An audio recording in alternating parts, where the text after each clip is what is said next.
Yay. Okay, we're recording now. So I just want to acknowledge there's quite a lot of work popping up on our classroom. Don't freak out. I try to put I it's hard for me to project how long it's going to take for you guys to do some of this stuff. And if I see that I'm not getting a lot of submittals, I'll just extend the due dates. So don't worry if you don't have time to get everything completed. I'll just extend the due dates. But I would like to just go over everything that is on the class on our classwork so that you kind of know what is due when. I have So a question. yes, Sorry. Um, lately, I noticed that when you put assignment, like have assignment for us, it show up like on Tuesday, and on Thursday it's already due date. yeah, that's So okay. I know it's fine. A lot of them I plan on going over with you in class. okay, I think I'm just going to write in class next to it. okay, Okay. yeah, I try to write in class for some of them, but the ones that I don't give you very much time, I kind of have in my head that we'll go over it in class together. And I just want you to look over it ahead of time a little bit before we meet. So that's what I mean by that. So I'm going to add in class for a lot of those ones. So the CASAS task test. So those of you who have been in our program for a while, you know that this is how our school, one of the ways that our school makes money. If you guys complete these task tests, I submit them, and then if you pass them, then we get money. Our program gets money. So I'm supposed to do 3 of them with you guys this year. This is one of them. So each task test has 3 tasks. And so I'm supposed to do 3 sets of 3. So it's a lot. I'll do my best. So this particular one is one that we've done before. And the beauty of this one is the notes can pertain to anything that we're studying currently. So if you look at task 2, it's just taking Cornell notes, and 3 of you already turned this in, so that was cool.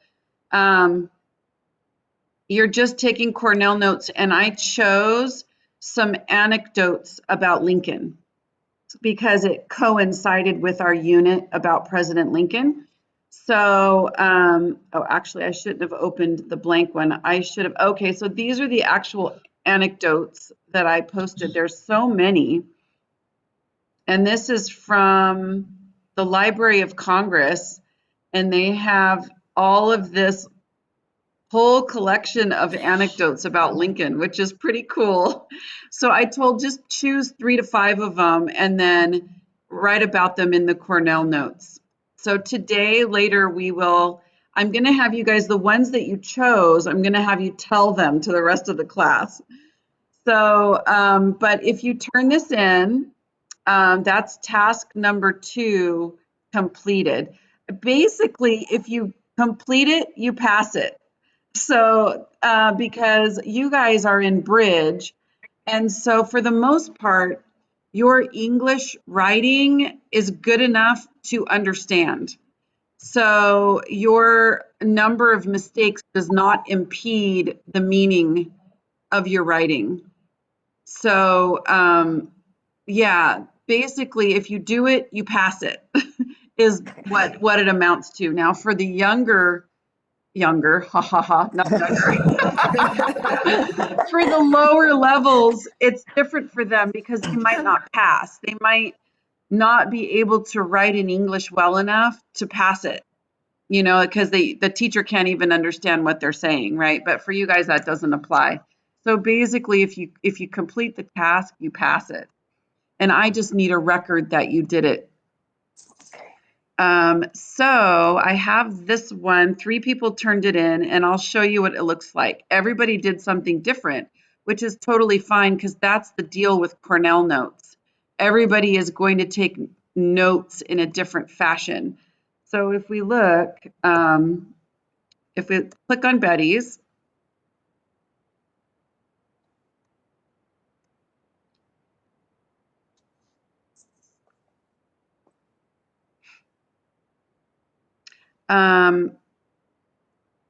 so wow, is this yours, Betty? Okay.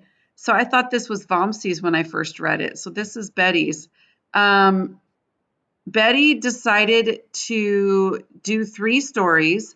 She did one, a slow horse, and then she said, "Who is the story talking about?" And then she says, "It's talking about Mr. Lincoln." And then she says, "Situation, problem," and then Lincoln's reaction. So that's a really cool way to organize it, Betty. And it looks like she did that for 3 different stories. Um, During what time does the story take place? What happened? What was the problem? Which comparison um, did President Lincoln make? That's so she just basically picked out the most important aspects, and then at this bottom she summarized. Or actually, it's not a summary. It's what did these anecdotes say about the kind of man Lincoln was? So yeah, so she did 3 different stories and she just used the note format for the 3 different stories. So I'll just review the first. She says, "Who is this story talking about? This anecdote is talking about Mr. Lincoln. Situation: he was going to attend a political convention. Problem: a livery man provided him a slow horse. He hoped that Mr. Lincoln didn't arrive on time at the convention. Livery man means a person who owns or works in a livery stable, which means like horses, basically. Reaction: Mr. Lincoln reacted with a funny phrase instead of being annoyed. Well, I'm glad of that, for if you did, you'd never get a corpse to the grave in time for the resurrection." So that means, burying a body in time for it to come back to life, resurrect, like Jesus resurrected in the Christian faith. So why did the livery man not want him to get to the convention on time? That is my question for Betty. Maybe he was not uh, agree with the president, and Okay, he wasn't a supporter of President Lincoln. yeah. It would be like somebody today um, servicing Trump's car or something, President Trump, and they're not a Trump supporter. So they don't really want to fix Trump's car. Yeah. And then it would be, but unfortunately, Trump would probably not react the same way Mr. Lincoln would. But that's the deal. It's like a political opponent is in charge of, helping Lincoln get to the convention. Okay, and then that's his reaction. Okay, which is just kind of a joking way of handling the situation. Oh, so this is interesting. Matrimonial advice. It says, during what time does the story arise? And it says, during the Civil War. What happened? General Fremont was without a command.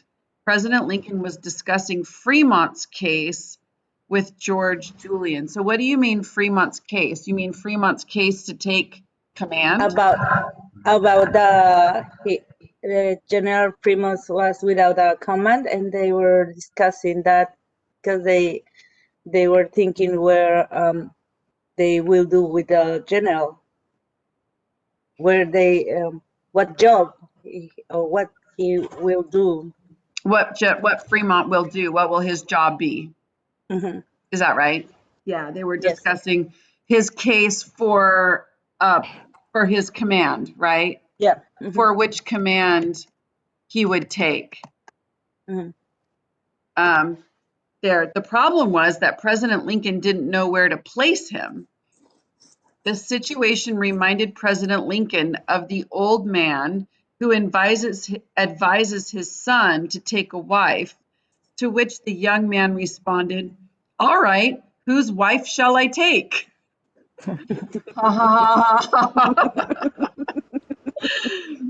And then Betty says, and then it says, what these anecdotes say about the kind of man Lincoln was.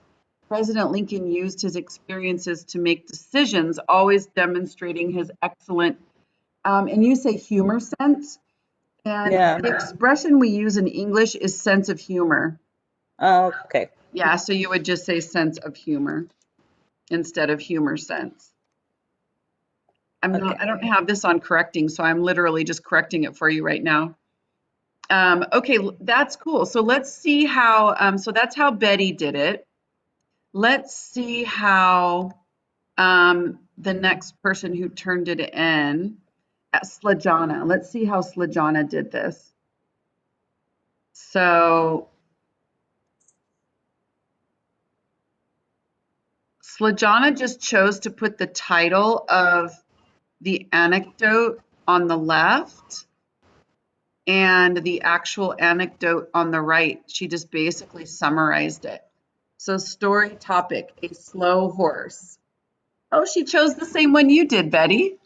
Because you could choose, and there's many, many anecdotes in this article, so you could choose any one you want. So this is Slajana's summary. The story is about Mr. Lincoln and the slow horse that was provided to him by a liveryman and his rival to get to a political convention, hoping that he will not get there on time. Okay, she needs to say by a liveryman who was his rival, or who was, because she's in past tense. Who was his rival? But Mr. Lincoln got on time when he returned, he asked his liveryman if a horse is used for funerals. After getting a negative answer, Mr. Lincoln said that he was glad because the corpse would never get to the grave in time for the resurrection. Okay, interesting. So this summary gives me a lot more information about the story than what I got in Betty's little like rundown. So it'll be up to you to decide how you want to do this, but it might be a good idea to do the summary because it gives more information about the whole story, and try to keep it short. Yeah, that's the thing. Okay, and then what these anecdotes say about the kind of man Lincoln was. He was a fun-loving man. He enjoyed jokes and humor and had great enjoyment from telling stories. Okay, so that was Lajana. So she chose it to do this a little bit differently. Just remember, Cornell notes are organized in whatever fashion you see fit. You have the main idea on the left, and you have details about that main idea on the right. And then instead of a summary on the bottom, I just asked you to say what these things say about Lincoln. So let's do the last person I'm going to close these out. The last person to do this was Vamsi. So let's see how Vamsi organized this. So story topic, one thing Abe didn't love. Summary of story. Abraham Lincoln never did like to work, but he would rather read, tell stories, crack jokes, talk, and laugh. Okay, so she was very brief. Stories better than doctors. Abraham Lincoln's stories are very nice to hear. They work like a medicine to forget the physical wounds and pain. More pegs than holes. Some gentlemen were once finding fault with the president because certain generals were not giving commands. He explained that he has more duties to perform than he is supposed to do. Okay, so she didn't put the punchline, which is probably and that there are more pegs than holes. Basically, she used the punchline as the topic. And then bottom, Abraham Lincoln, this is what it says about Lincoln. He never liked to do hard work, but liked to read, tell stories, crack jokes, talk, and laugh. He narrated many stories that such that even patients forgot their physical pain by listening to his stories. Let me just put this in. They work like a medicine, better than doctors prescribe. He ran for the presidential elections and won election and won it. He has more duties than he is supposed to, than he is supposed to, and he couldn't than he was supposed to. Is she in present or past? So she's in past tense, so I should put was supposed to, and that he couldn't find time to do.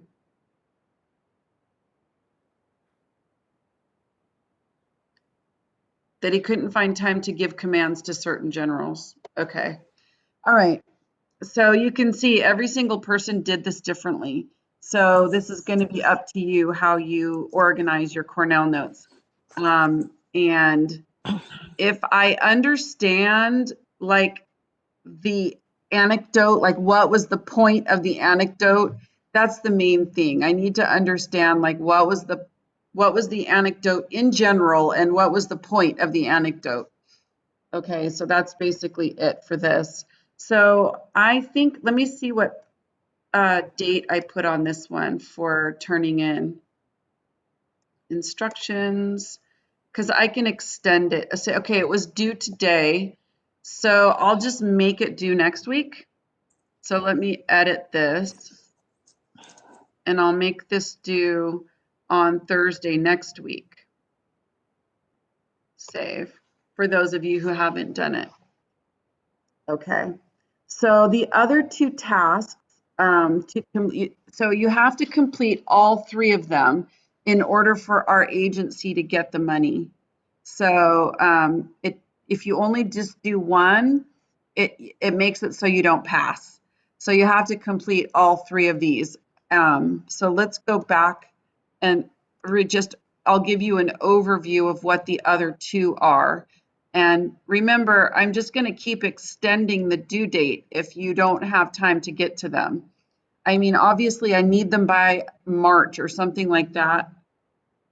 I have to ask what the due date is for us to get these done. I think it's the end of the year, honestly, the end of the school term. Okay, but I need to get 2 more of these done, right? 2 more with 3 tasks to it. All right, so this one is very kind of annoying because I feel like you guys already know how to do this, and that is looking at 2 syllabi. So a syllabi or a syllabus. Okay, so syllabus is singular and syllabi is plural. A syllabus is a list of assignments due in a course. It's more than that. It tells you like the description of the course. It tells you how the course is going to be graded. It tells you the teacher's contact information, and it tells you all of the assignments and the dates that they're going to be due. That's what a syllabus is. So this particular task is asking that you calendar all of the things from 2 syllabi. So if I open up Betty's, it looks like Betty did this. And I'll extend the due date on this one as well, if it's due next time. Sorry, Betty, you probably like worked really hard to get all this done. It's difficult sometimes for me to calculate like due dates. Okay, so if you look at the top, it says students will fill in a blank calendar with assignment due dates and test dates from 2 syllabi of 2 different classes. Students will also enter their own personal appointments and study or homework schedule. And finally, students will enter important dates from the school calendar. Students will color code each entry as shown. So these are the points you can get. It's worth 20 points. If you have your personal schedule on there, you get 5 points. If you have assignment due dates and test dates, you get 5 points. If you have holiday and school cessation dates from the school calendar, you get 5. And if you have study and homework time, you get 5. So let's scroll down and see what Betty did. So here's the link to the district calendar. Okay. Click on it and it has all the dates for spring break, for the end of the last day of school, all of those things. Here is course syllabus number 1. These are fake syllabi.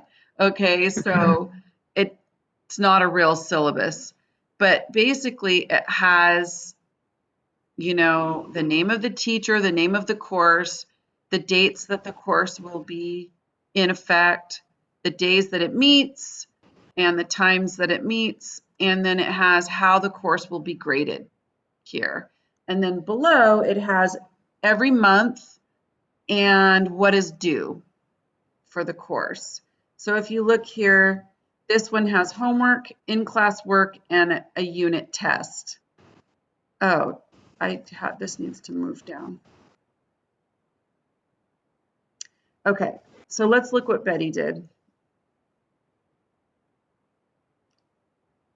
Okay, so she filled in her calendars and she has them color coded as I said to do at the top. So green is assignment due dates. Yellow is, I should put this down next to the calendar, huh? I'm going to do that. Let me see if I can do that. Control C. And then we'll go down here and put it next to the calendar.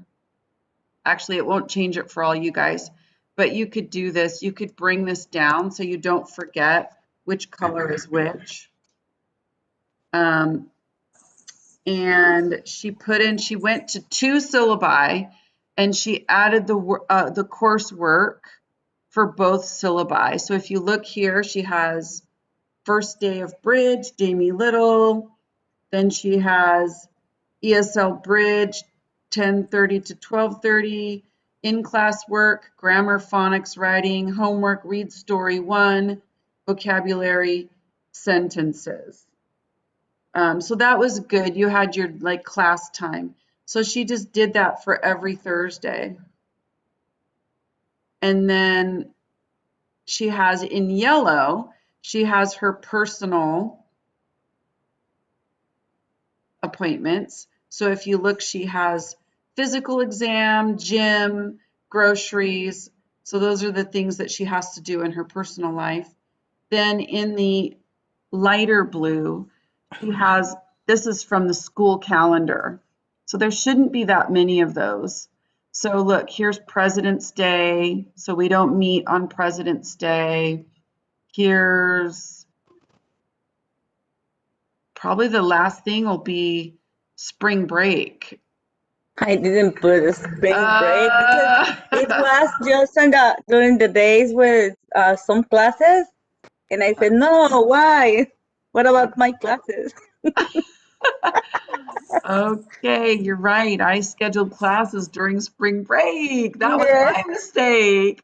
No, and So, I needed to change some dates because you put for the year 2018 and the date February, I think it was not on the oh, not date on in the the correct class. date. Okay. It wasn't the Yeah, correct date. sorry. So I just, yeah, okay. Sorry. All right, well, that's good to know. So which dates, yeah, guys, just keep It in mind, was, yeah. do your best. No Yeah. one's going to go in and like, I'll try, later on, maybe you could, if you could just tell me what's incorrect, Betty, that would be really helpful. So I can go back and correct it. So this is an assignment that was from a couple years ago. So the dates on these syllabi may be incorrect. Yeah. So that's my comment. So, but you guys understand generally what's expected here, right? It's basically as if you were keeping a Google Calendar of everything. So this is what these requirements come from the government, right? And so they're asking me to teach you how to calendar all of your homework, assignments, and personal life so that you learn the skill of calendaring and scheduling your assignments and life, basically. So I feel like you guys don't need this. Because obviously you are, making it work. But, it is helpful because if you think about it, maybe those weeks that you don't get your homework done, if you had a schedule, you might go, oh, tonight's homework night, and, you might get it done. But I don't know. I feel like everybody is in charge of their own lives and they're making their priorities in their own way. And because this course is not graded, you guys, you take it at your own pace, basically, is what's happening. But if you were in a college course, for example, like these particular two syllabi are supposed to represent like a college course, you would not have the option of not turning in your work, right? You would have to schedule everything and make sure that you got everything turned in. Otherwise, you wouldn't pass the course. You would get Fs. So in this class, it's not necessarily applicable because you guys have wiggle room because it's not a graded course. But in college courses, it's different. It actually is really helpful to calendar everything and make sure that you get things turned in on time. So any questions about this one? I have a question. Sure. Okay, I don't understand how to highlight in different colors. Maybe because I'm doing on the iTablet. Okay. So that's why one of the assignments that we had earlier, I couldn't highlight anything. I did turn, but Okay. it wasn't highlighted. I'm sorry. Yeah, that's frustrating. Yeah, on this particular program, it's at the top and you click on the highlighter tool Mm-hmm. and then all the colors pop up basically. So what you do, but I don't know what it looks like on a pad, but you would click and drag and then you would click the highlighter tool and then you would highlight it. Oh, okay. I'll play with it. I'll figure But out. if you can't do that, then just put your stuff, don't color code it, right? Mhm. You could do some other thing like add a symbol instead of a color, like put in next to all of your personal things, it's an asterisk. Like, Okay. where's the asterisk? And next to all of your, like, actually, I could do that up top on, you just make your own symbols, basically. You could Okay. do any symbol. A parenthesis is one thing, and a pound is another thing. Totally Okay. up to you. Mhm. Okay, so the due date for this one also might have been today, and I'll just extend the due date. I mean, basically, do it when you can on these task tests. I just need them. It's basically just to bring money into our school. So it's not part of the curriculum that I had originally planned, but it's something that has to be done in order for our program to, do well financially. And I think it does teach you some good skills. It's just for bridge class, you guys are at a level where it's not as crucial for you guys. Some of these task tests are designed for the lower levels. But the Cornell notes is definitely at your level, right? We've been doing Cornell notes, and that's something, taking notes is something you'll need for college. Okay, Laura, yes. I have questions, Yes. but about the funding.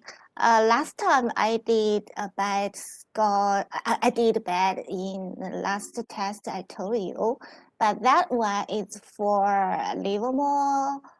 It is. So Yeah, it does mean that we didn't get money for you yet. I But mean, that's okay. For that, I told you we have multiple ways we get funding. One of them is Okay. completing these task tests. One of them is moving up a level when you do that testing. And we can't control when you move up a level. We just hope that you do.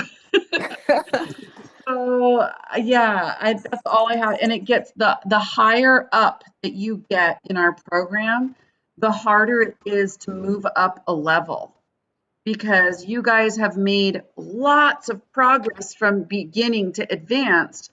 But when you get to advanced, your progress gets smaller because you're already so advanced that any little progress you make is little. So okay. it's normal, Susanna, is what I'm trying to tell you. It's normal to only make small advances when you get to the advanced and bridge level. Because basically, when you're learning English in the beginning, your progress is fast. Yes. And when you get to the advanced level, your progress slows down. Yeah, that's right. Yeah. Yeah, so it's not your fault. But we do ask that you try. Yeah, that's all we ask. Just come and take the test. That's all we ask. Okay. Yeah, I so see. if Thanks. you go up a level, yay. If you don't, well, let's try for next time. Okay. That's Okay. basically what it is, okay? Okay. So don't worry about that. Okay. Just come and take the test is all we ask. Okay. Yeah. Sure. Thanks. Okay. So now let's see. Next one is the third task test. This is taking so long. I hate it that this takes so long, but it's important that you understand what they all are and that you have plenty of time to do them. Did I like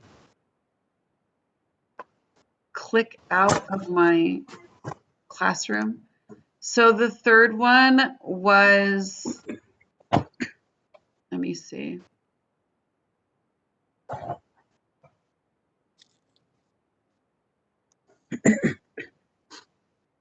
Classwork. Sorry, this is taking so long. Okay, so we talked about Cornell notes. We talked about calendaring a syllabi. This last one, text features, this is definitely below you guys, I would think, but you know, maybe you'll learn something you didn't know. It's text features. So the purpose of this task, according to the government, and this is something they want you to learn, how to read a textbook. Like, what are the features in a textbook that can help you read the textbook, right? So basically, you should know what a title is. Okay. So this is definitely below your level, right? Because you guys all know what a title is, right? So I'm sorry if it seems, you know, like, why are we doing this? This is ridiculous. I agree with you. But let me go to the textbook.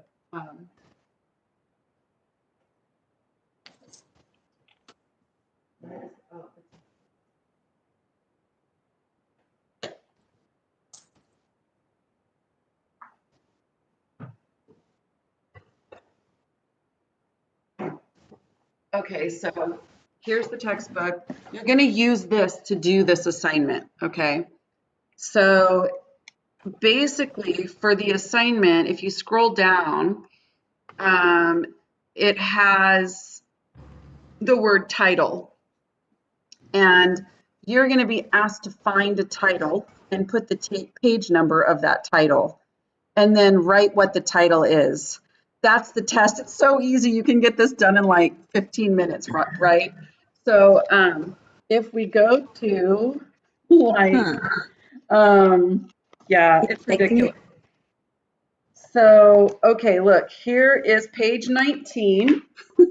there's a title of the story, The Most Dangerous Game. So I'm going to put page 19 of the textbook, and then I'm going to say The Most Dangerous Game. That's the title. Super duper easy. Should we do all together now, or should we do on our own?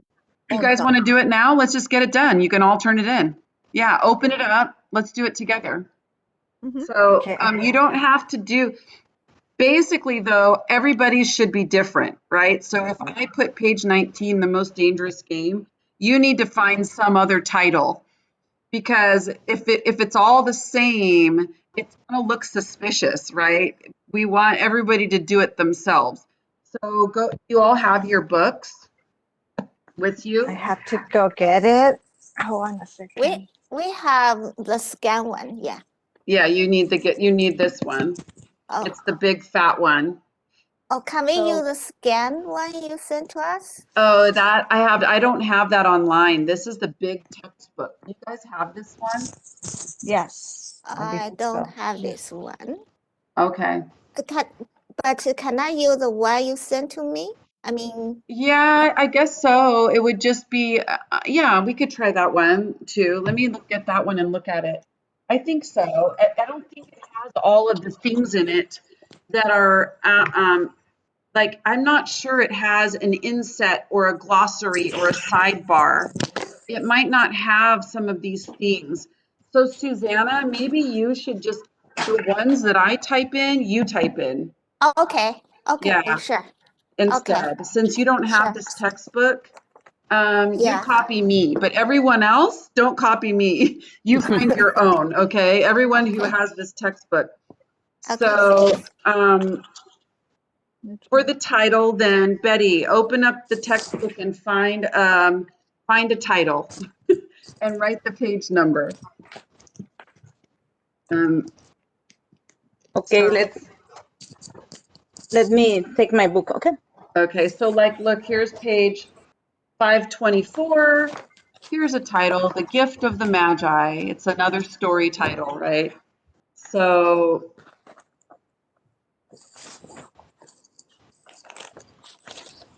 So you're talking about the thick one, right? yeah, the thick one, the big, heavy Okay. textbook. Okay. Yeah.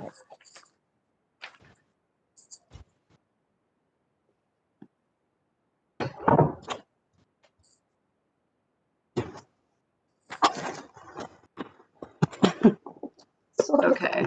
Yeah, it looks like this.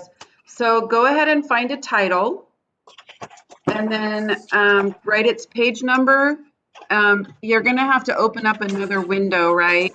And get to this document. I made a copy for every student, so you all would have your own to type Yeah. into. Like this, no? Like page 42. Yes, exactly. So write page 42, type it in, and then write the title. Write the name of the title. I already submit my Oh, you did? Okay. yeah, I did. So But Betty, it was in Google, remember? let me see. Oh, it just wasn't due. In Google. Oh, that's right. Yeah, and then I changed it. Yes. Got it. Okay. I'll find it and I'll put it in there for you. Okay. It's just sent to me in my emails. So I'll just copy and paste it and then put it in. You could do the same thing. You could copy and paste it, Betty, and put it into the new one Mm. if you want. Otherwise, I'll do it. Okay, so did everybody manage to find a title? Oh, I didn't. Yes. So just open your book, find a title, and write its page number. So here's one, The Machine That Won the War. This one's on page 456. So you would write 456, and then you would write for the wording, the machine that won the war. Okay, so, all right, next one, we're looking for a subtitle. So let's review what is a subtitle. It's basically information underneath the title. So, for example, and I don't know if this book has any subtitles. Let's look. So, on a regular book, if you look at this picture here, it will have a general title, and then under the title, it will give additional information about what's inside the book. Let me see if I can make this bigger really fast. So let me see if I can find one in this textbook.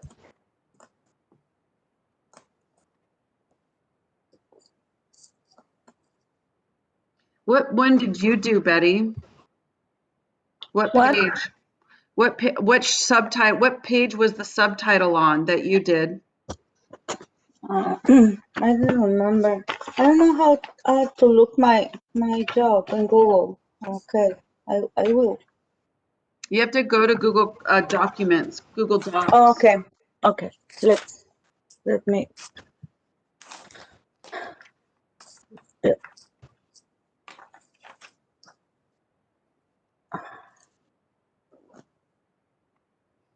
I'm looking to see if there's a subtitle in here. We may not have one in this textbook.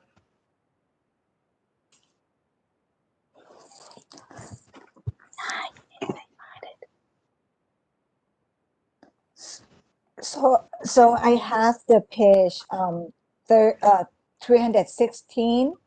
Okay. The title is Rock Merchant, the Rock Merchant. But I think the subtitle is on the same page. It's at the world is my home. Okay. How to say that? Memoir? A memoir. Yeah, that is okay.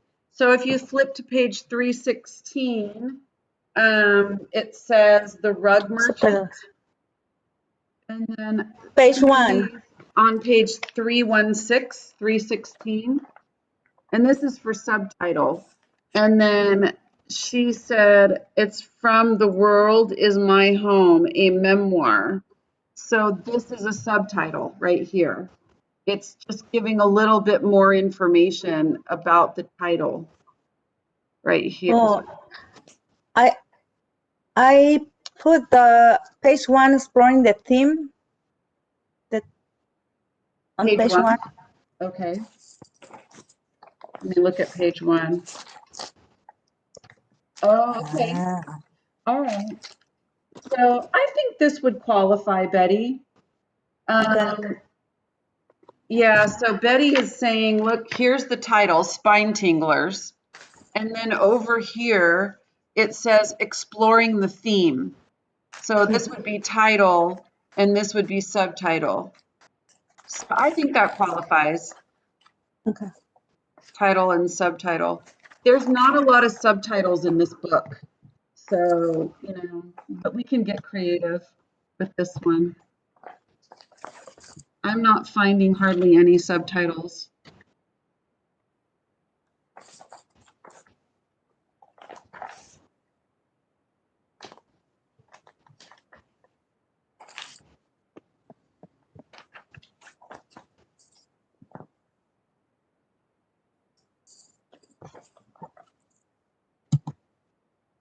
Yes, I did.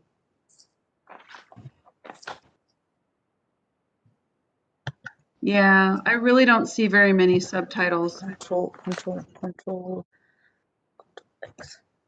Okay. Yeah, you know what? Basically, that's in every chapter. There's themes. So look at challenges and choices, title, and then exploring the theme, subtitle. Then it has a whole bunch of information about the theme. So I think that works. I turned in my. Oh, good, Betty. Thank you. Okay, so just basically just write the page. So I'm going to do the same, and you can just copy me, Susanna. I'm going to put 146. Okay.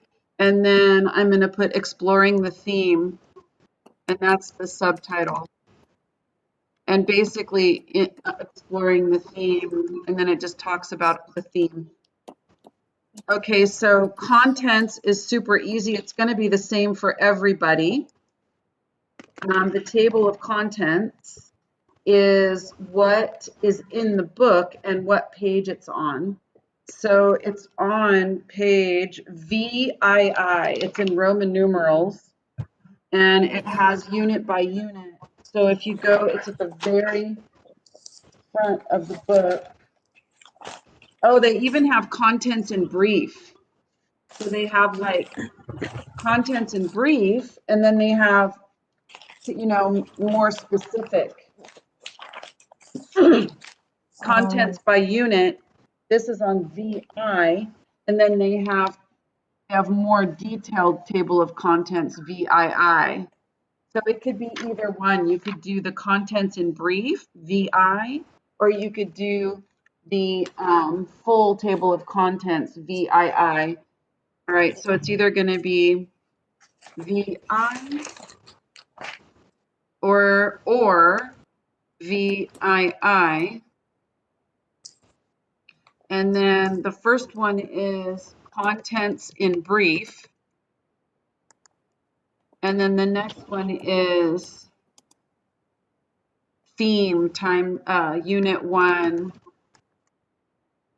theme, spine tinglers. Spine tinglers. Yeah. So you could do either one, VI or VII. One of them is contents in brief, and one of them, so it's the same for everyone. You could choose either one of those. All right. So let's go back up to the top and let's just review what is an inset. I couldn't find that. Okay. Yeah, me too. You couldn't find an inset? No. I mean, the contents for my. Oh, it's on Inset. it's at the very beginning. Inset.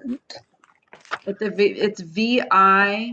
So it's like you have page 316. after page 19, Edie, for the table of contents. So at the very beginning of the book, it goes from page 1 to 19, and then right after page 19 is VI. Okay, but let's look for an inset. So first of all, an inset gives a close or a far view. So it's basically like usually zooming in on a map or zooming far away on a map. So yeah, in this book, we might not have, oh, well, there are maps. Like here's a map on page 130, but it doesn't have an inset. Mm-hmm.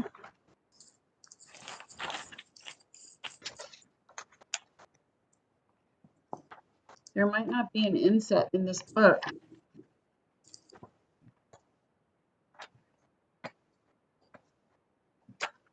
See if we can find one. I guess we could just say no inset if it's not in here, right? Mm-hmm. So instead, it's the map. It's a map, No. but if you look here to the right, let me click this bigger so you can see. It's not, oh, darn it, hang on. I have to, it's not just the map, it's a little section of the map that's been zoomed in. Oh, I see.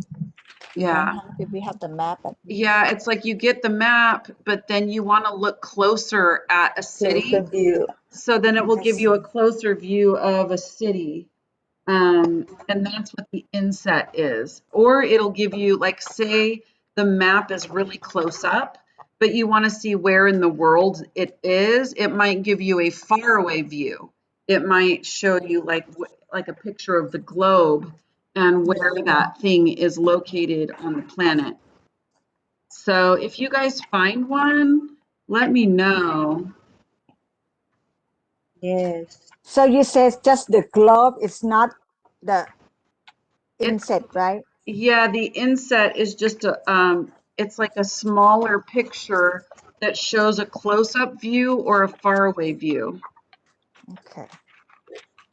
So I don't see one. We might not find one in this book. Yeah.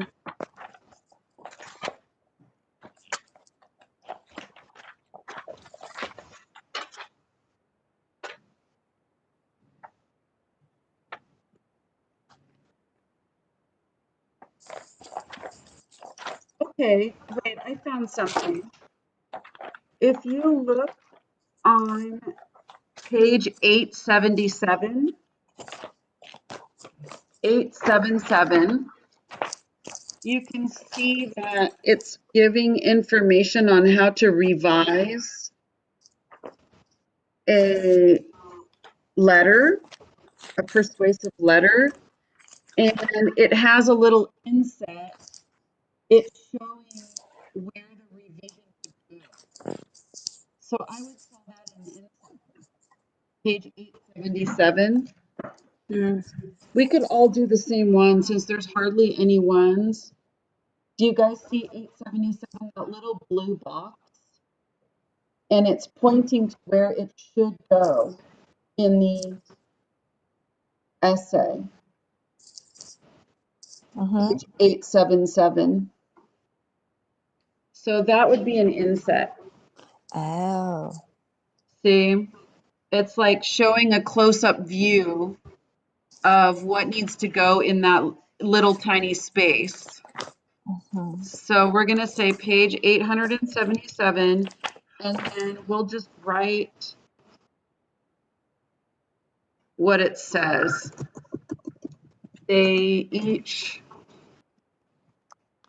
live behind gated walls, dot, dot, dot. We don't have to put the whole thing. It just basically shows that you know what it is. So you don't have to write the whole thing. So that's the inset, that little blue box right there. It's showing a close-up view of how you would revise this letter.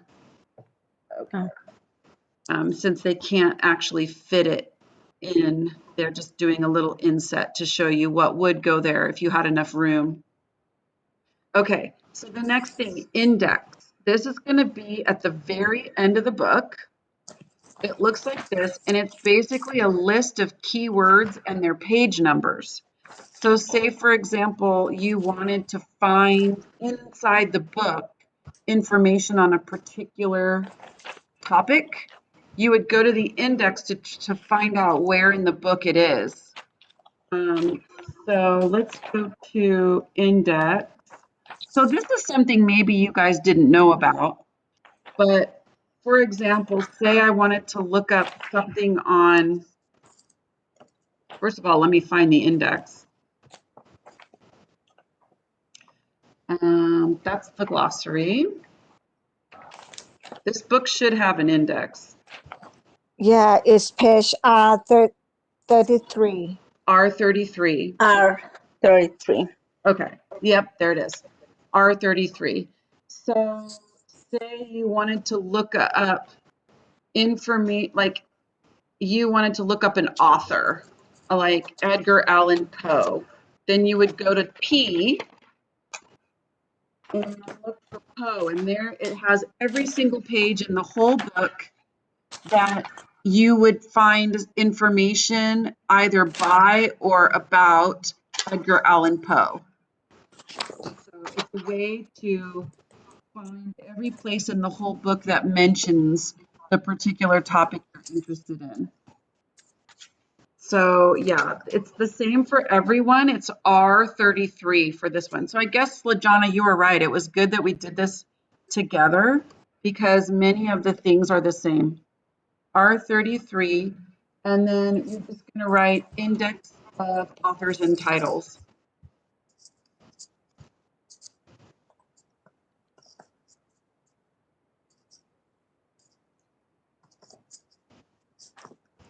Is there anyone who did not know what an index was? Or have you all used an index before? Yes. Yeah. It's really handy. Say you're looking for a particular topic. It's an easy way to just locate it in the book without having to go page by page looking for it. Okay, so the next thing, glossary. It's different than the index. They look the same, but they're different because why? What's the difference between glossary and index? Anybody know?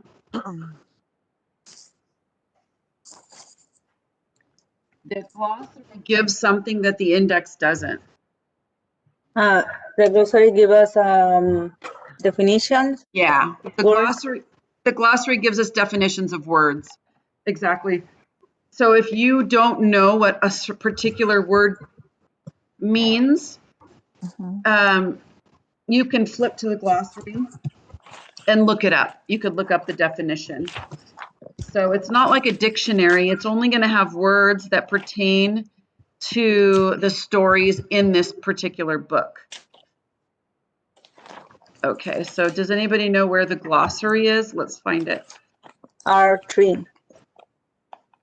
R3. So at the very beginning of the R's. R3.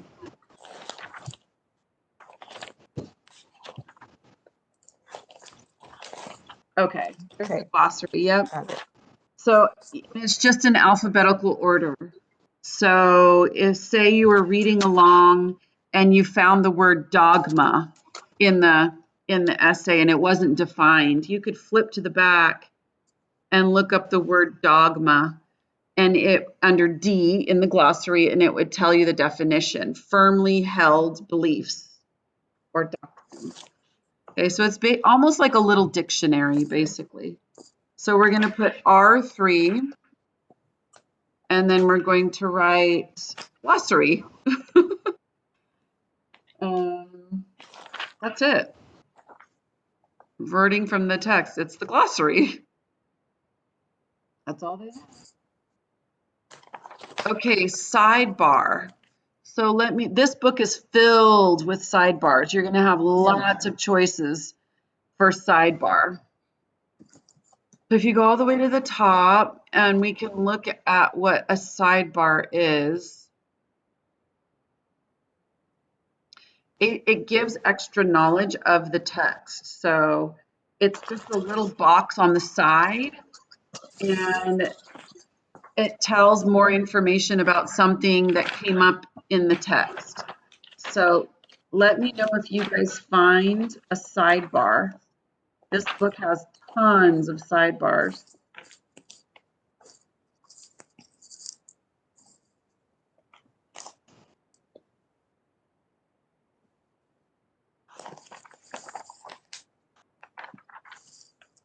It's funny that I say it has tons of sidebars and then I can't find one. I put them page 33.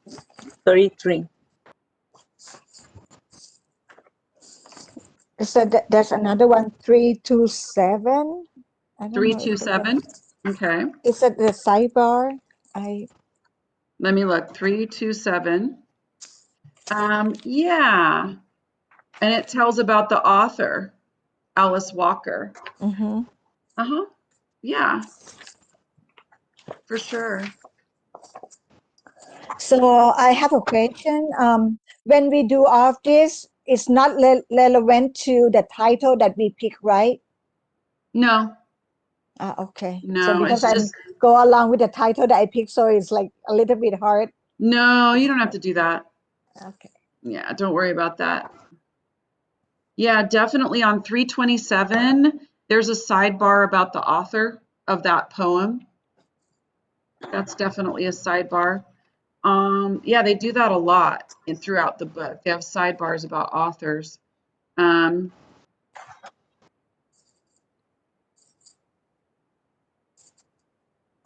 me see if I can find another one.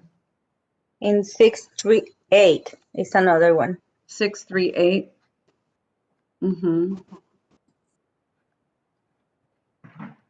Oh, yeah. That's a good one.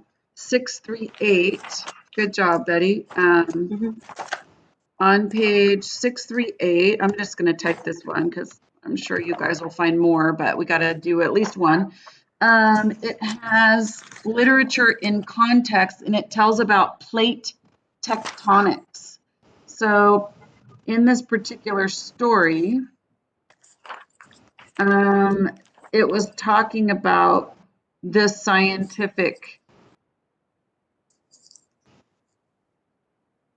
phenomenon. I don't know what to call it, of plate tectonics, which means the continents moving.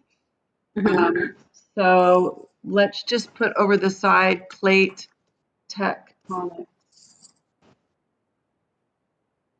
So that's the sidebar. That's like additional information.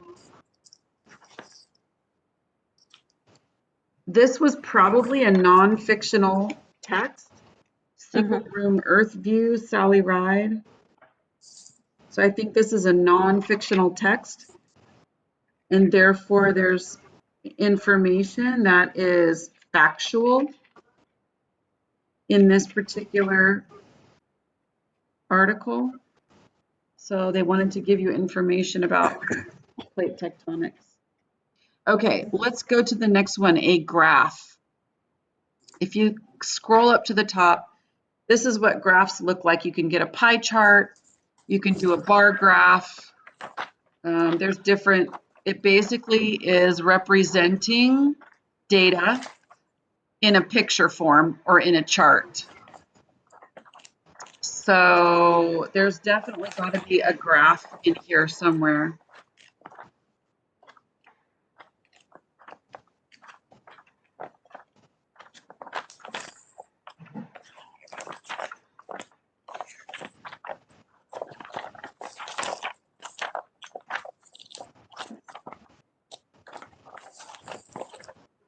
See if I can find something.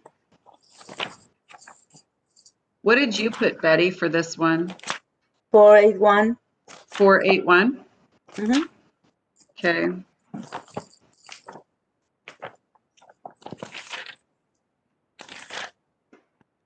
Yeah, that's Oh, the graph. yeah. 48. Betty, you're so good. How long did this thing take you? Oh no! Did you say 15 minutes? And I said no. No. I was totally wrong when I said 15 minutes. You're like, lady, you don't know what you're talking about. Okay, now I know. See, sometimes I don't do what I ask you guys to do. That's not good on my part. Okay, so 481, and there's a graph. If you can't find anyone other than that, just use that one. It may not happen very often. 481, and it is displaying and tracing the graph. What?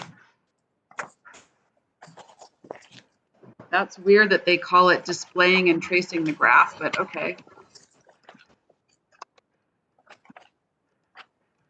Okay, yay, we're on the last one. Woohoo! All right, table.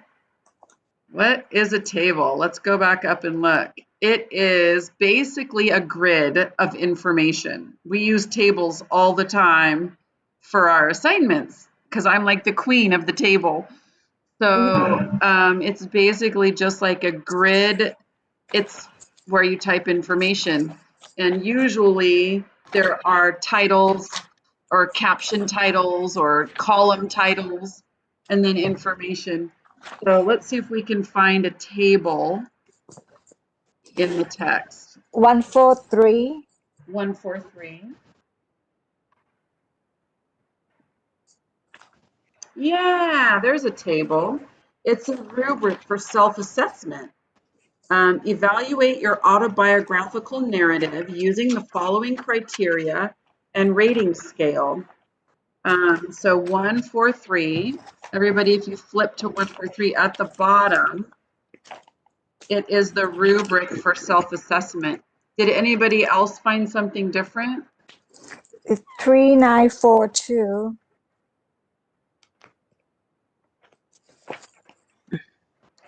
3942. What?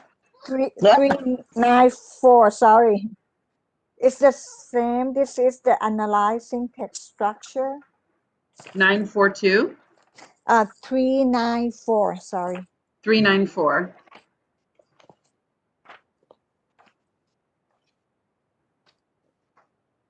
Okay. All right. Yes, at the bottom, analyzing text structure. 394, analyzing text structure. I put a 480. You can check that. And 480.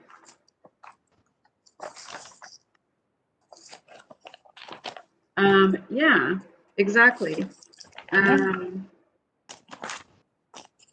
Another one, this one is analyzing the purpose of product information. yeah. 480. There's another one. Yeah. It's just showing you how to create a table to organize product information. Mhm.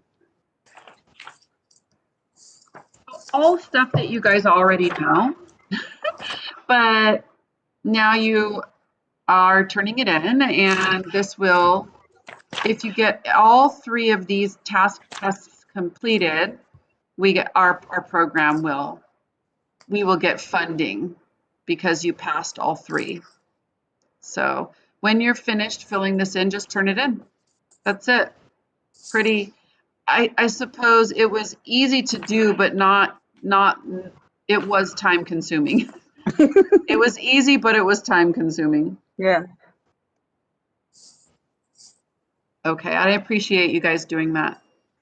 All right, well, yay, then you get that one off of your plate. So as far as the syllabi, Betty is saying that some of the dates don't line up with the 2021 calendar. You can change the dates in the syllabi if you want on yours, okay? So don't worry if things don't line up. You can change dates. Basically, I just want to see things color-coded and entered, and all 4 colors represented on the calendar. I don't think anyone's going to go in there and like pick your calendar apart and say that you didn't pass. I basically just have to turn it in and prove that you guys did these. Okay. All right. That's it. Those are the 3 for the tasks. I can't even say it. Task tests. Whew, that was a lot to cover. So let's just end with something a little bit more fun. So I'm going to open up. Are you guys finished now with those? Have you all finished? Yes. Okay. Turn those in when you're totally done with them. I'm going to open up the very first one under From a Lincoln Preface. It says it's due next week, but I think I'm going to extend that date. This may take longer than that. You guys tell me, you give me some feedback and let me know. Sometimes I really don't know how long things take. I need your help on it. So this is basically asking you to write your own anecdote. And we read that article about the 8 things to think about when you're writing an anecdote. And one of them was to know the reason why you're telling the anecdote. So I said to tell a humorous and ironic story about me as a teenager. And then I have the very first thing is coming up with an intriguing introduction. So I just wrote, "Time for church," my mom yelled. In a moment of quick thinking, I shouted back, "I need to go do research at the library for an essay." After a long pause, my mom yelled, "Okay, make sure to do your chores before you go." So I decided to start in dialogue as a way of making it intriguing. You can do something different. Remember, you can start in the action, you can describe scenery, you can start with dialogue. Intriguing just means interesting. So find an interesting way to start your story. So I think that's all I want to work on today. So, because basically you just need to come up with what is your anecdote going to be? What is the reason that you're going to tell it? Most of the time it's something funny, coincidental, unusual. It has something to the story that makes the reader want to ponder or laugh. It's just something unusual. Mhm. There's some kind of purpose, right? Or you want to tell something funny about somebody. So that's basically all I want to work on today. But if you notice, so this is one of the assignments that I actually did do myself. And I wrote the original story, and look how long it is. It's kind of long, right? And then I told it to my husband. So here's the build up. It's like the whole story building up to the punchline. And then here's the punchline. It turns out that after church, my parents decided to go on a Sunday drive and just meandered up into the foothills. Noticing my car on the side of the road, they became worried and decided to investigate. Somehow, just by coincidence, it ended up going down the same roads that we had. I guess karma had dealt me my due justice that day. So I read the story to my husband, and he said, "It's a bit long for an anecdote. Yours is more like a narrative than an anecdote. You should shorten it." So that was my feedback. So then I did the whole thing again, but look at how much shorter it is. It's like a quarter of the size. I Mhm. basically told the same story, but in a quarter of the time. And it packs the same punch, in my opinion. I achieved the same goal. So I think this is a good lesson for you guys as well. You might get caught up in too much description or whatever, too much dialogue. It's supposed to be short, just like those anecdotes that you read about President Lincoln, although some of those are really short. So this to me is like the perfect length right here of an anecdote. So here's my revised anecdote. And I encourage you to read my first version and my second version, and so you can get a sense of how I shortened it. It was time for church, but I had made plans with my boyfriend Mark to go on a picnic that afternoon. In a moment of quick thinking, I said to my mom, "I need to go do research at the library for an essay." After my parents left for church, Mark and I headed up to the foothills without a destination. "Turn here," Mark said, and we took a series of twists and turns. I finally spied a wide shoulder on the side of the road where we could park and climb over a broken fence to get to a beautiful oak tree and a little stream. After some lunch and a game of catch, we laid out our blanket and started kissing. Mid-kiss, Mark pulled away and said, "I wonder what that car is doing," having spied a vehicle that had stopped next to mine. Watching the car pull over and park, I exclaimed, "Is that my parents?" It turns out that after my parents decided to go on a Sunday drive and just meandered up into the foothills, coincidentally ending up in the same place we were. In a very unlikely twist of serendipity, which means like coincidence, karma had dealt me my due justice for lying that morning. Okay, so that's my shortened version. I might even be able to shorten it a little bit more. Okay, the next thing I did, this is the practice section. I actually read my anecdote to my daughter with all of the things that this thing is asking you to do, with facial expressions, with vocal inflections, with hand movements. And this was her reaction to me. She said, "Mom, memorize the story or have it on big note cards so you don't have to read." Because obviously here I am looking down at my phone and I'm trying to do facial expressions and I'm trying to do hand expressions, trying to modulate my voice. It wasn't very effective for me to be doing this, right? So she said, "Mom, either memorize it or have it on big note cards so you don't have to just read the story." She said, "Do less hand expressions and more facial expressions." And she said my vocal dynamics were good. Okay, so that was my feedback. So I want you guys to do the same thing. You're going to read it to somebody then you're going to write down what their reaction was. Okay, I actually wrote exactly what my daughter said. Okay, last thing, did they get the punchline? Yes, they both got the punchline. I think that won't be a problem with anybody's.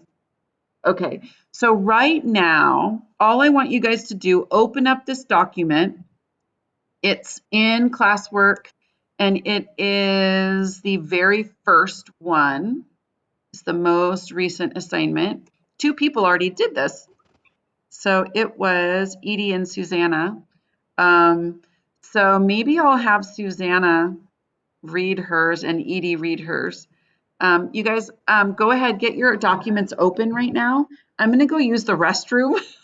I've literally like been up all night with the dog and then had to like start my class, and I didn't get a chance to use the restroom. So go ahead and open up your documents, and I want everybody, we'll work on these together. What I'll do for Edie and Susanna, I'll correct yours, and everyone else can work on this for the first time. So go ahead and get into your documents. I'll be right back. Yeah.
Oh, sweetheart, she's asleep. That's so good. How the heck did she get off her bed?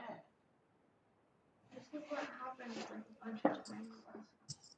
Oh gosh, the poor dog. She's just so pathetic. I can't wait till these first few days are over. Okay, so let's check out what Susanna did. Susanna, I'm just going to have you. So, did you read yours to family members, Susanna? Actually, after I read this article and I let my daughter to read, and she corrected for me. Oh, good. Because she always laughed at the things I did, so she credited all the stuff for me. So this is actually is revised version. Okay. So Yeah, you already revised it. yeah, Okay. she Awesome. did, not me. Okay. Yeah.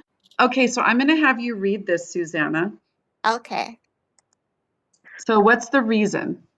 The reason to tell an ironic story about me as a mom. Okay. Oh, darn it. I got in too close. How do I drag it? Okay, there we go. Perfect. Okay. All right. Let's hear your intriguing introduction. Be careful, don't hurt yourself. I would always remind my daughter before we went out. Outside. Yeah, outside. Yeah. When she was young, my daughter used to ride a small bike with training wheels. On her 6th birthday, I bought her a big bike and tried to persuade her to practice. Maybe I open mine. Give me 1 second. Sorry, I messed up. Okay. To practice riding it in our neighborhood, I was very worried and told her to wear a helmet as well as elbow and knee pads. Everything was fun at the beginning. We were all happy and enjoyed riding our bicycles. Later, my husband and my daughter rode ahead and tried to chase after a hare. Be careful, I yelled, but just as the word left my mouth, I lost control and fell off my bike. Luckily, I was able to support myself with my arms in time. Otherwise, my face would have crashed into the concrete, which is what happened when we went tubing last winter in, in New Year's Day. On that unfortunate day, I was heading up to the tubing hill when I suddenly slipped, crashing into the ice and breaking my nose. Oh no. Those who worked there were surprised and said that nothing like this had ever happened before. They explained that it was difficult to fall and break a nose, especially when heading uphill. And incident continues to make my daughter laugh to this day. Okay. So she would always ask, why do the strangest things always happen to you? Oh, I love that ending.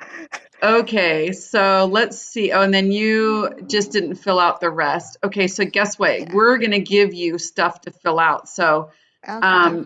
let's go around and get people's reactions to this. So Betty, what is your reaction? And we want to talk about the build up, the punchline. We're talking about like not just the content, but also the structure of this. So what is your feedback, Betty?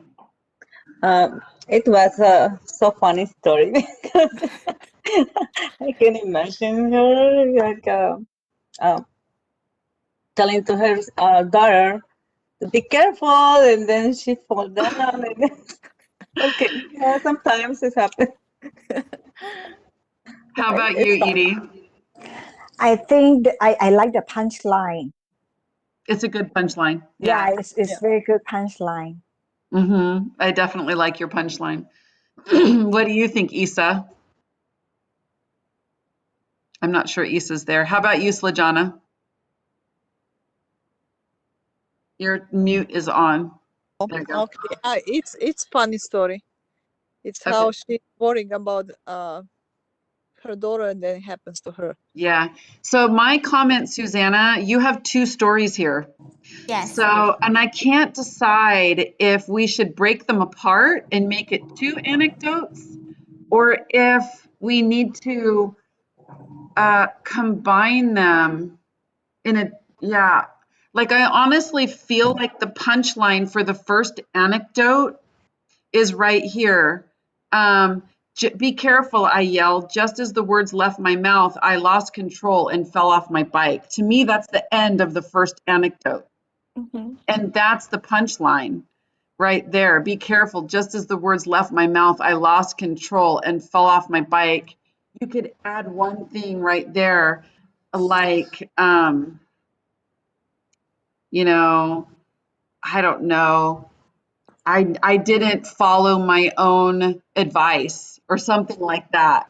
Like I'm a terrible example because I don't practice what I preach. Have you ever heard that phrase? I don't practice what I preach. I tell everybody else to do it, but then I don't do it, right? Mhm. So I feel like that's anecdote number one. I'm going to put this in suggesting mode. And the punchline, this is end of anecdote number one.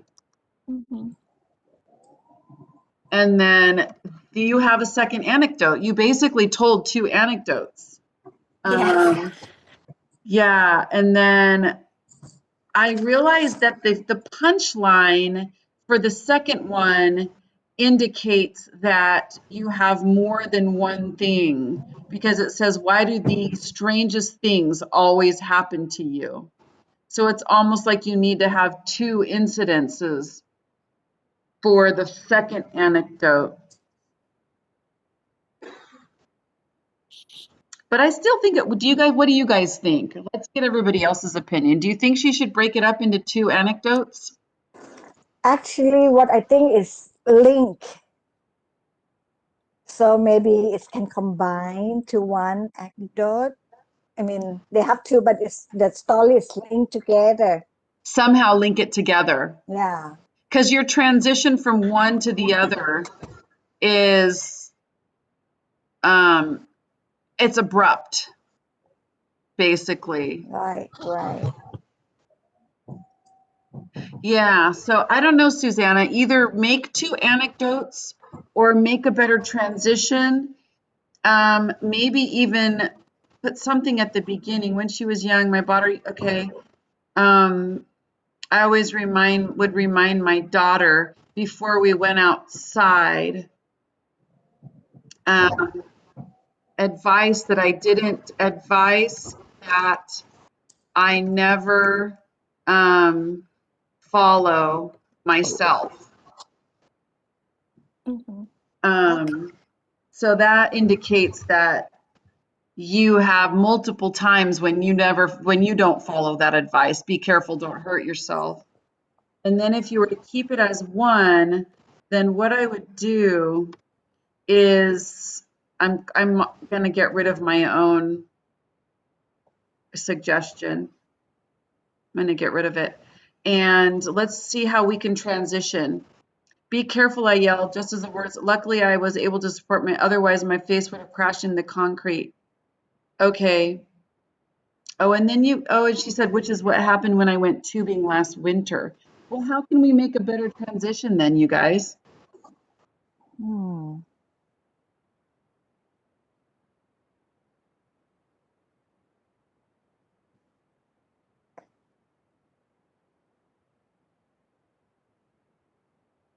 Yeah, actually, it's two.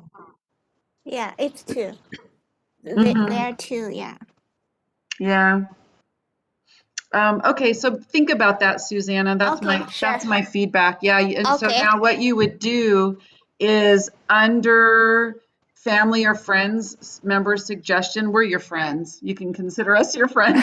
Yeah. Then write the revised version right here. Sure. You know, you're Sure. going to say what was our reaction? So Okay. reaction, and then you're going to say, well, my friends said it sounded like two anecdotes. Okay. And then you're going to put revised version. Okay. Sure. But excellent that you had your daughter help you and correct, because that's basically what goes on with writing. You need to have revisions. You just need to keep going and revising and rising before you turn something in. Okay, so actually I'm really excited about that, Susanna. I laughed. Did you hear me? I was laughing. Yeah, That I was heard. funny. Yeah, totally funny. Like it was a good anecdote. So it just needs a little bit more honing. Okay, let's check out Edie's. All right, so I'm going to have you read yours, Edie. Okay. Let me scroll down to it.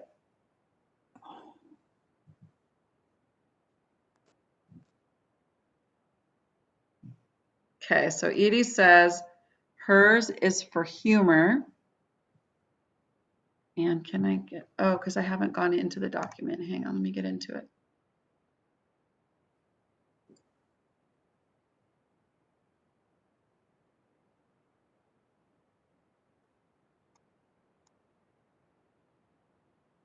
Okay. All right. So, and okay, this is good because I like it that we have examples of various lengths because there's no right or wrong. Obviously, it can't be too long, but some of them are going to be longer or shorter than others. And realize that that's okay. Okay, so go ahead, Edie. Okay. I read the revised one, right? Yeah, you read you said the reason. So start with your intriguing introduction. Yeah, but should I read the revised one or just the Let's one? do both. I want to see the difference Actually, the difference is at the end, at the the end. punchline. Yeah, just You change the punchline. Okay. yeah, just adapt a little bit the same meaning. Okay. So Let's just read the first one and then we'll see. We'll just look at the ending where you revised it. oh, okay. What a nice day today. The sun is out and kids are at school. My friends and I were free for the whole day, except one. So we decided to go up country to visit the temple and have a good lunch there. But one of our friends who was supposed to go to work that day hopped in the car with us and called in sick. We were having a great time on the way there. When we got to the temple and parked the car, I opened the door and my right foot was already on the floor. Suddenly, I saw a car slowly drove by and parked next to our car. At the first glance, I thought to myself, this guy looks so familiar. I immediately looked directly at him again. The only thing I said was, OMG. I jumped back in the car and closed the door. I told my friends to scrunch down and hide. It was my friend's boss. What an unfortunate coincidence. We had to hide until everyone in that car left, and we quickly took off to another temple instead. Something we didn't expect to happen can happen. Oh, okay. So I know you changed the punchline later, but just I think the punchline it is right here. It was my friend's boss. Okay. That's my only comment there. But okay, so now let's see where you changed it. Revised anecdote. So you kept everything the same. And Yeah, what was the part you changed? Just pick yeah, up where the you. last sentence I Okay. changed, like, the most unexpected thing can surprise you at any time, usually with great inconvenience. Okay. Right? That's nice. What do you I think guys it's think? better. Yeah, I like that. I definitely like the revised version better for sure. Okay. Comments, questions from the audience? What do you say, Betty? It was a fun story. Coincidence about a coincidence that Her boss is unfortunately. there. Yeah, No. I know. That's a good story. That's Yes, hilarious. yes. Um, all right. Anyone else want to make a comment? I think that was a good story. Yeah, it's a good one. Thank So you. I will go in and just make my own comments later. When I correct it, I'll send it back to you. Okay, Edie? Okay. All right, Thank so it's you. already 11:38. So I think this gives the rest of you who haven't done this yet like a really good idea now where to start. Let me just make sure that I have the due date, reasonable due date for you. Um, let me go back. Okay, so I'm going to just go through and check the due dates of things. So that, okay, so it says the text features is due today. We did that together, so that's reasonable. Calendaring syllabi, that's due next week. The Cornell notes is due next week. Writing an anecdote is also due next week. Is this a reasonable amount of work for you guys for this week? Yes. Yes. Okay. So that's it. That's all that's due. I do what basically we have a unit test coming up. I'm going to show it to you really quick. I need to prepare you for some of the things. So I might post just some review grammar assignments this week. Hopefully they will be easy and quick, but they will happen on the test. So I want you to be, and maybe I'll even just post the practice test. That's what I might do. It might be long though. Maybe I'll give you 2 weeks to do the practice test. Let me open it and you guys can see what I mean. So let's get to it. All right.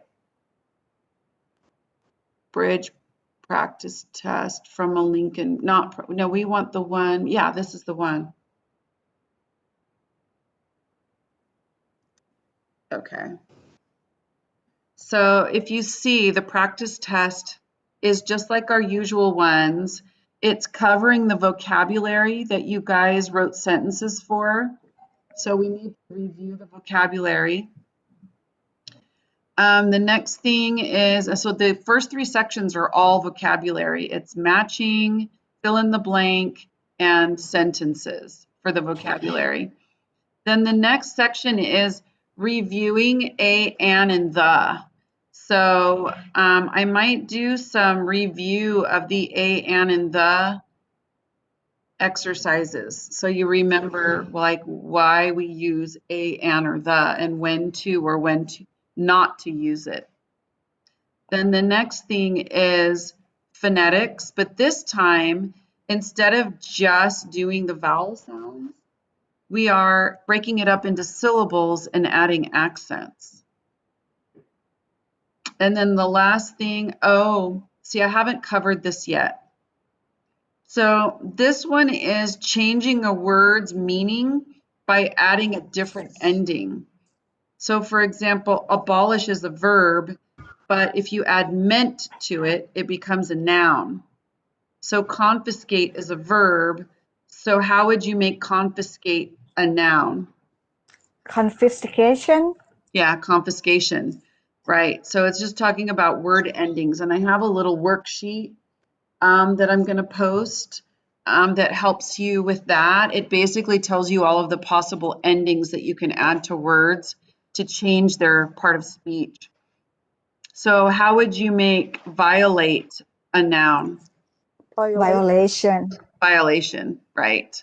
So I think pretty straightforward, not too hard. And then we talked about consonant pairs last time, but no one was there. Not very many people came last I'm time. not. I missed that one, so I'm not sure. Yeah, so I think what I'm going to do is I'll post, we may not do this test for a couple weeks because we already have enough for next week. I'm going to post some exercises for these last few things on the test so that you guys are ready for the test.